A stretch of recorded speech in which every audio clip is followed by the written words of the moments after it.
Alrighty, so we're going to try this out here. This is episode 1 of Talking Schmidt, and I'm here with my sister Casey. And today we decided that we're going to talk about adopting animals, considering we have several um, bits of experiences, we'll say it that way, with this. I've adopted, he's about 3 years old. At the time, he was about 18 months. He was a lab collie mix. That's another thing that they don't quite tell you is they tell you what they want to tell you about the breed of the dog. Like you see a picture of Bo and you don't think he's that big, and then he's 91 pounds now. So instead of a lab collie mix, I'm pretty sure he's a lab and Great Dane mix. And but that's basically what we're going to talk about. We're going to talk about little fur babies, and we're going to talk about the stuff that they don't really tell you when you deal with adopting animals, and just kind of give you our points of view on it. So, this is my sister Casey. Hey guys, me and my husband, we adopted three dogs at one time. It'll be 3 years ago in January. And we had recently bought a house and everything. When we got moved in, it was really quiet. So we thought, well, let's go get a dog. Everybody says go to the shelter to get a dog. So we walk in and it was quite the experience. We had gone in looking at one that ended up being too sick to be adopted. And we came across these two dogs that were surrendered. A big pit bull named Bruno, big, well, he's considered an American bulldog. And then a little 17-pound beagle, Layla, that had come together. They were surrendered at the same time. They were both considered seniors. And we had heard their story on Facebook, so we decided to go in there and just fell in love with Bruno. The first time we stopped into the shelter and we saw him, he was just this big, lovable oaf. He was probably about 65, 70 pounds at the time. He's a little heftier now, but just sweet as can be, loving, precious. And there's Layla. And she was, back then even, showing her true colors. She's very sassy. I say she's 17 pounds of pure fury. And she's the epitome of an old lady. She got the nickname Layla Jean the Cootie Queen. Honestly, but easily got that nickname. Yeah, she's just a unique dog. Someone that is looking for an easygoing dog, that wouldn't have been the dog for them, No. but them together as a group were just precious. And then when we went into the actual kennel that they were being kept in, there was a little beagle, Teddy, that we ended up taking to, and he was so scared. They said he had been picked up off the side of the road like a hunting dog, and didn't really know much about him. He did have heartworms when they got him, and he was fully treated by the time we had gotten him. And he was so scared when he met us that he ended up peeing on himself in the corner. And me and my husband, Mark, we looked at each other. We went and we talked to the lady that was over the shelter, and she was like, yeah, Bruno and Layla have to go together. They're a bonded pair. And we were like, what about the other guy? And she said, well, that's Teddy. He was adopted out and he came back because he didn't work out. And when he came back, he bonded with Bruno too. Bruno's a beagle magnet. And so he, Big 100-pound pit bull. yeah, he Nasty, just tear up everything. Is a lovable beagle magnet. he's just amazing. All three of my babies, I just love them so much, but they're very unique. And so when we talked to the lady, she was like, yeah, Teddy, he's just had a rough go of it.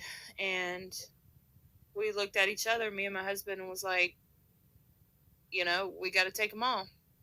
We got to bust them all out. So we ended up working with the lady, and she was super nice. And, we only went in there with two leashes, two collars. She supplied us with the rest of it. She even sent us home some food because we were taking on three. So it's been quite a journey, but I wouldn't change it for the world. The funny part to me about this whole ordeal is when they went in, their two rules were they're not getting a pit bull and they're not getting hunting dogs. Well, and y'all end up walking out with yeah, whenever you say that, you always learn as you grow older, the more you say don't or I'm not going to, the more likely it's going to happen. And, I just had known that there was a lot of negative stigma behind a pit bull, and I honestly wasn't sure if I could handle one. And come to find out, they're the most cuddly marshmallows you'll ever find. Yeah, they're wonderful, loving, loyal, precious dogs. Yep, and they'll keep your feet warm at night. Yeah, and they And love take up half everybody the and bed. everything. They love cats. Bruno loves cats. He loves little kids. He's very gentle. So, and then of course the hunting dogs because they're hard to contain. But we've actually developed some tricks to try to keep them there even though we live in the country. Oh yeah. So, And like my experiences with Bo is, my girlfriend's daughter actually picked him out online, and she said, "Let's go get him." And she met me at the adoptions. Well, we got him from the pound, and found out that he only cost $25, and we know why, because he is the size of, like I said, he's 91 pounds, and he's the size of a small Dane with the energy of a lab. he does have a lot So of energy. he is a bottle rocket. He is. He's a sweet boy though. He Yeah, really is. He's full of love. I wouldn't trade him for the world. I mean, and we wanted to talk about some of our ups and downs with the experiences that we've had with adopting animals.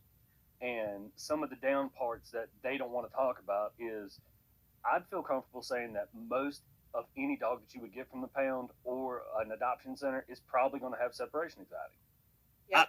I mean, and I know a lot of different emotional baggage that you wouldn't know just by seeing them and interacting with them once or twice. Mhm. But you just gotta, I'm hoping, with this podcast, we'll be able to let people know, just expect it. Yep. And do your research on what to do with the dog with separation anxiety, what to do with the dog that has been abused or neglected.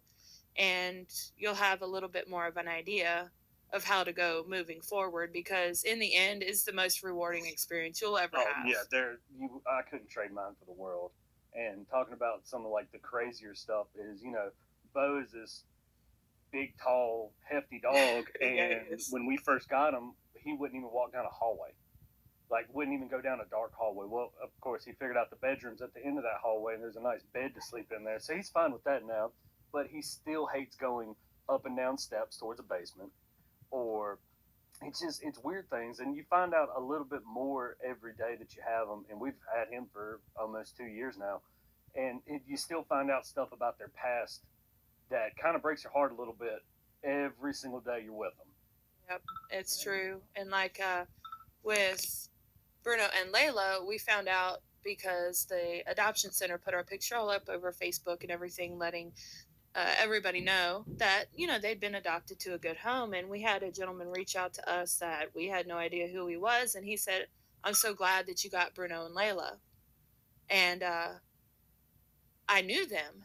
And so my husband actually reached out to him, was like, "Hey, can you give us some backstory or whatever?" And he said, "Yeah." He said, "I knew their owners, and their owners the guy ended up being put in prison for drug distribution, and that was the only home that they had ever known.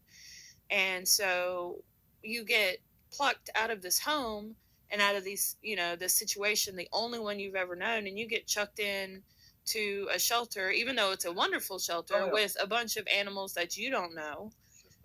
And a shock to the little system. It is a shock. So we've just learned to be patient. Patience is one of the biggest things that you can have.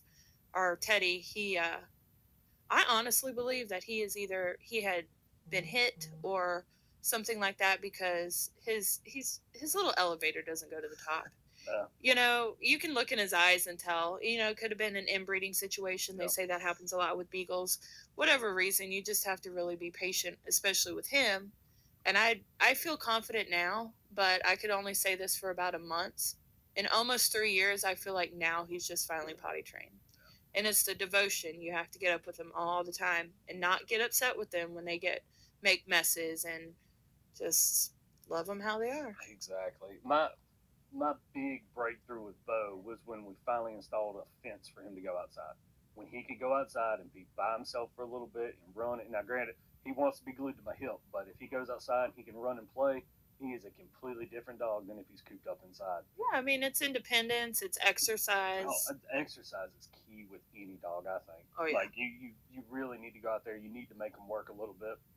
And if anybody else is having issues with like a high strung dog, go run them. Yep. Go run them for 30 minutes. Take them inside, and you will have a brand new dog. I promise you that. You will. And It just affects all areas of their behavior. Oh yeah, and I mean we're not. This is all personal experiences that we've had. Yeah. Well, with our dogs especially, they're just like a little motley crew of mismatched pups.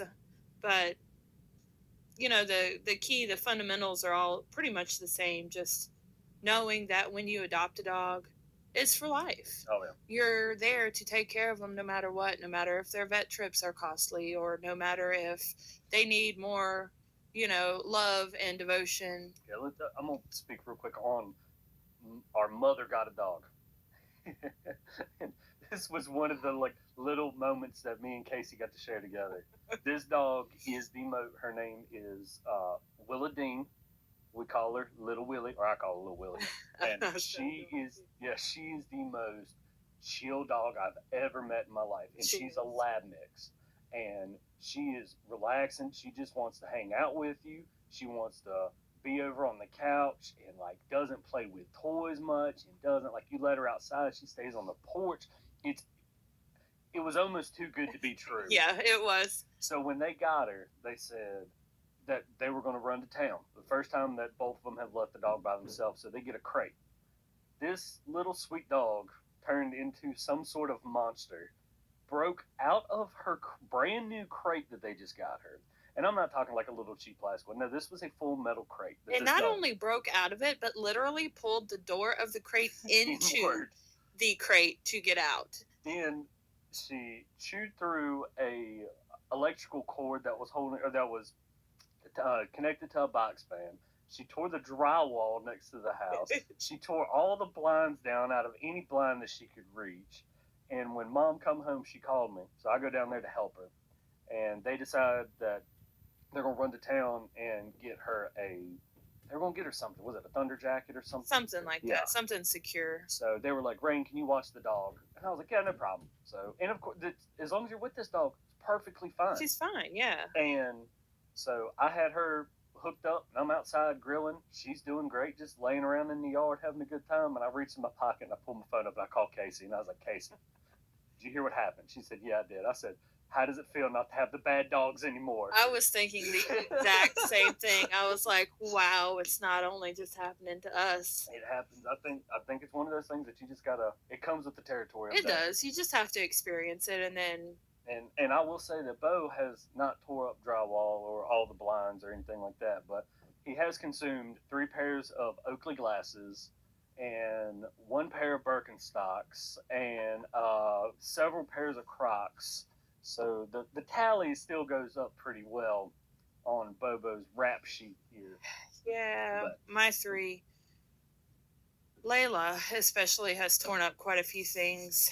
She's a lot like a cat. She gets a little spiteful if you leave her or if you do something that she doesn't like, and she'll go to find your stuff and tear it up.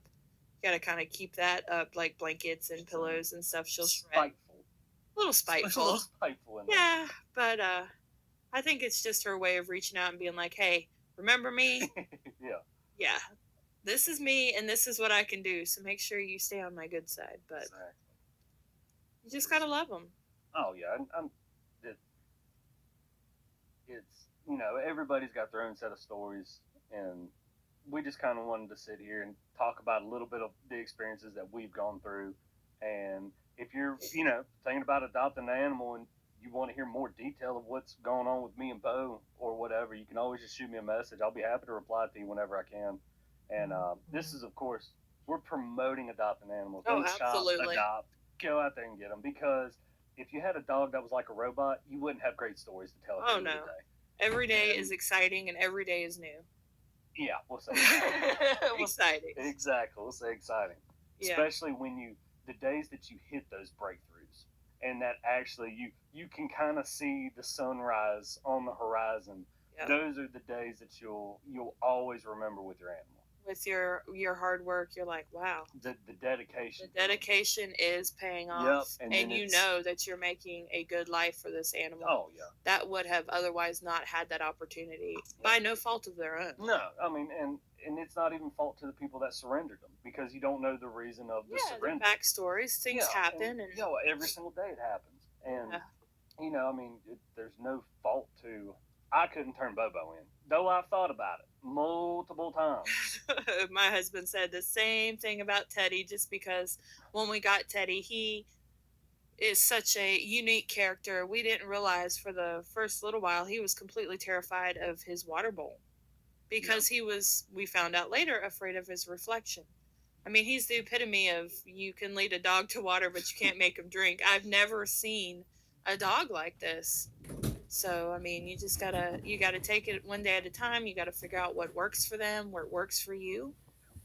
But That's at a the big end of the thing day, is when you can actually like figure out what works for both of y'all. That's such a great moment. at the end of the day, it's it gives me purpose in my life. Oh yeah. You know, I know that I am making a difference to these three, and Oh yeah, and it's always that wet nose to come home to, and oh yeah, every single night. And you know, the old saying is, you know, if you think a woman loves you or a dog loves you more, you go put them in the trunk of a car and open it up and tell me which one's happy to see you. And that's what the true love is. But that's something that you just can't get out of anything else, in my opinion. I don't think so either. They're just loving all the time, precious, so thankful. Thankful. That is a good way to Thankful. put it. Yeah. Yeah. Because like little Willie that we touched on earlier, that is the most thankful dog I think I've ever seen. Yeah. Like you sit down and she just buries her head in your lap. And don't get me wrong, it gets annoying every now and then. But she just you know, wants love. she just wants that attention. And attention. She's just saying thank you for everything that you've done for her, and that's just a really cool feeling to know that you actually made a difference in something. Even That's if it's just a dog that you don't think much of at the time, you're making a complete difference in that dog's world. Yep. Or cat, or gerbil, or whatever you want to go. Yeah, whatever you want to rescue, but it is the most rewarding thing that I think that you can do as a person. One of the most rewarding things, anyway. Because you got to think, they might be a part of your world, but you are their whole world. Yep. They are looking forward to you coming home every day. Every single day. And bonding with them and spending time with them. And, you know, it gets me through my workday sometimes. I'm I'm ready to go home. I work to give my dogs a better life. Yep. I need to work to make your dogs a better life. That's great. That's how I feel sometimes. Yeah. I'm like, dang, if I had my dog's life, but... yeah. Cadillacs. Yeah, definitely. But. Oh, definitely. And I mean, it makes that long work day easier knowing that you have that to come home to. Oh yeah. I mean, even if you're married or you have a girlfriend or something else, it's that cherry on top of the milkshake. Oh, like the milkshake's great, but you always looking forward to that cherry at the top of it, and that's kind of, you know, how we feel about this. So I think we're going to end up wrapping it up right here. This is kind of just to see how everything's going to roll, and I want to thank Kacie for taking the time, kind of tell some stories about her pups and. Yeah, I've enjoyed it. Oh, we get to brag about, you know, our dogs. I could talk too. all day. Definitely. Definitely. I think we're going to end it here. So y'all keep tuned. We'll try to put another one out here shortly. Thank you.